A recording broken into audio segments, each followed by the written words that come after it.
Video में मैं आपको बताऊंगा कि भारत की जनता चुनाव के जरिए जो सरकार चुनती है उसका स्ट्रक्चर यानी कि संरचना किस तरीके से होती है। इस संरचना यानी कि स्ट्रक्चर को समझना इसलिए जरूरी है जिससे आपको पता चल सके कि केंद्र और राज्य सरकारों के कार्य और उनकी शक्ति किस प्रकार होती है। तो दोस्तों, इसमें सबसे पहली बात यह है कि स्वतंत्रता यानी कि 1947 के बाद जब संविधान लागू करने की बारी आई तब भारत में संसदीय व्यवस्था अपनाई गई यानी कि पार्लियामेंट्री सिस्टम अपनाया गया, जिसे हम पार्लियामेंट्रियन डेमोक्रेसी भी कह सकते हैं। तो उसी संविधान के 3 अंग होते हैं जिनका अपना अपना कार्य और अपनी अपनी शक्ति होती है। तो वो कौन से 3 अंग होते हैं? पहला होता है लेजिस्लेचर, जिसको हम विधायिका कहते हैं, और दूसरा होता है एग्जीक्यूटिव जिसे हम कार्यपालिका कहते हैं, और तीसरा होता है जुडिशरी जिसे हम न्यायपालिका कहते हैं। तो ये 3 अंग है। कौन से 3 अंग है?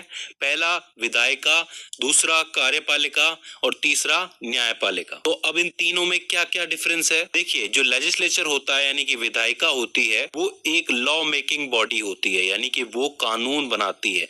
आपने देखा होगा कि कोई विधेयक, कोई बिल पास होता है तो वो विधायिका से ही होता है। तो वो कानून बनाती है देशवासियों के हित के लिए, या कोई पुराना कानून बदलने के लिए, या फिर कोई पुराना कानून हटाने के लिए। तो वहां पे सभी मेंबर्स की सहमति से कोई भी विधेयक बनाया या पास किया जाता है, वहां पे लॉ बनाया जाता है। वही बात करोगे एग्जीक्यूटिव यानी कि कार्यपालिका की, तो यहाँ पे होता यह है कि लेजिस्लेचर ने जो कानून बनाया है, जो विधेयक पास किया है, उसको इम्प्लीमेंट करना यानी कि उसको लागू करने का काम जो है पूरे समाज में, वो कार्यपालिका करती है। वहीं ये जो तीसरा पार्ट है जुडिशरी यानी कि न्यायपालिका, इसका काम ये है कि जो लॉ लागू किया गया है, जो कानून लागू किया गया है कार्यपालिका के द्वारा, उसका पालन ठीक से हो रहा है कि नहीं हो रहा है। अगर नहीं हो रहा है, कोई इसको तोड़ रहा है, तो उसको सजा देने का काम जुडिशरी करती है। अब देखिए, सबसे पहले बात करें विधायिका की यानी कि लेजिस्लेचर की, तो आप समझ लीजिए कि सरकारें 2 लेवल्स पे चुनी जाती हैं। पहला क्या होता है? आपकी केंद्र सरकार, और दूसरा राज्य सरकार।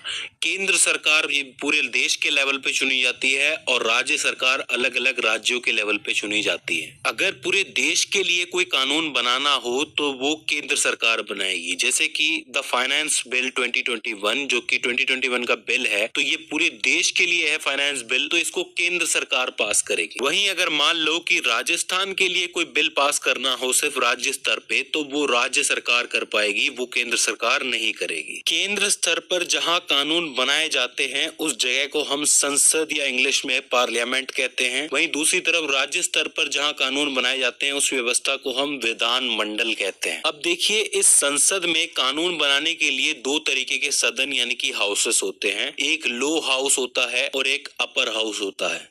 लो हाउस को हम लोग लोकसभा कहते हैं और अपर हाउस को हम लोग राज्यसभा कहते हैं। लोकसभा को हाउस ऑफ पीपल कहा जाता है और राज्यसभा को काउंसिल ऑफ स्टेट्स कहा जाता है। इसी तरीके से विधानमंडल में भी कानून बनाने के लिए एक सदन होते हैं यानी कि हाउस होते हैं, जिसमें से मुख्य होता है विधानसभा, जो कि सभी राज्यों में है, और दूसरा होता है विधान परिषद। अब देखिए, खास बात यह है कि विधानसभा तो हर राज्य में होती ही है, होनी ही चाहिए, लेकिन जरूरी नहीं है कि विधान परिषद हर जगह हो। फिलहाल मैं आपको बता दूं कि 6 स्टेट्स ऐसे हैं, उत्तर प्रदेश, आंध्र प्रदेश, बिहार, तेलंगाना, कर्नाटका और महाराष्ट्र। ये 6 स्टेट्स है जिनके पास अपना विधान परिषद है, बाकी किसी स्टेट के पास नहीं है। अब ये स्टेट्स पर डिपेंड करता है कि वो विधान परिषद रखना चाहते हैं कि नहीं चाहते हैं। तो इस तरीके से केंद्र और राज्य स्तर पर विधायिका बटी हुई होती हैं। अब बात करते हैं हम लोग एग्जीक्यूटिव यानी कि कार्यपालिका की, उसमें क्या होता है। तो देखिए, यहाँ पर भी 2 स्तरों में ये बटी होती है, पहला केंद्र सरकार के लिए और दूसरा राज्य सरकार के लिए। बात करें अगर केंद्र की, तो केंद्र में जो प्रमुख होते हैं, जो सर्वोपरि होते हैं, वो होते हैं राष्ट्रपति,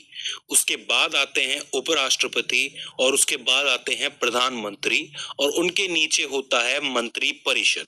अब उस मंत्री परिषद के अंदर कैबिनेट मिनिस्टर्स भी होते हैं यानी कि कैबिनेट मंत्री भी होते हैं, राज्य मंत्री भी होते हैं और उप मंत्री भी होते हैं। लेकिन मैं आपको बता दूं कि हमारे यहाँ कॉन्स्टिट्यूशन में सबसे ज्यादा पावर जो है वो प्रधानमंत्री को ही दी गई है। वहीं अगर हम बात करें राज्य स्तर की, तो राज्य स्तर पर जो प्रमुख होते हैं वो कहलाते हैं राज्यपाल, और राज्यपाल राज्यपाल के नीचे आते हैं मुख्यमंत्री और मुख्यमंत्री के नीचे आता है उनका मंत्री परिषद।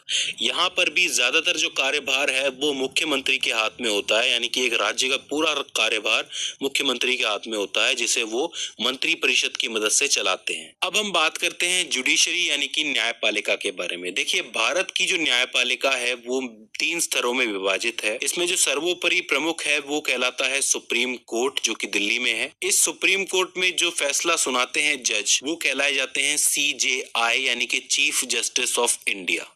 ठीक है, अगर देश पर के स्तर पे कोई भी मुकदमा चल रहा है तो वो उसे सॉल्व करने का काम सुप्रीम कोर्ट करते हैं।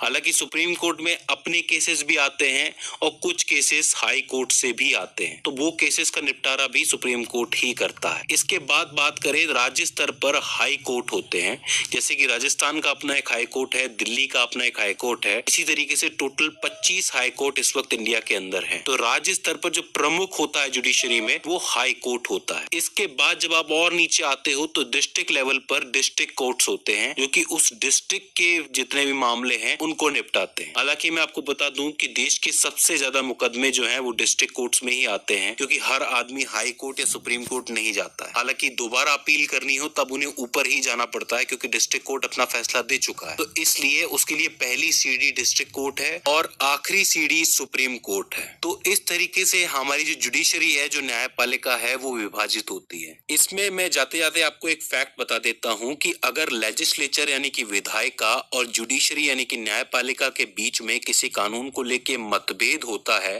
तो उसका निपटारा हमारे राष्ट्रपति जी करते हैं। सो फ्रेंड्स, ये हो जाते हैं कॉन्स्टिट्यूशंस के 3 अंग, जिसके ढांचे पर सेंट्रल गवर्नमेंट और स्टेट गवर्नमेंट काम करती है। आई होप ये वीडियो आपके लिए हेल्पफुल साबित रही होगी।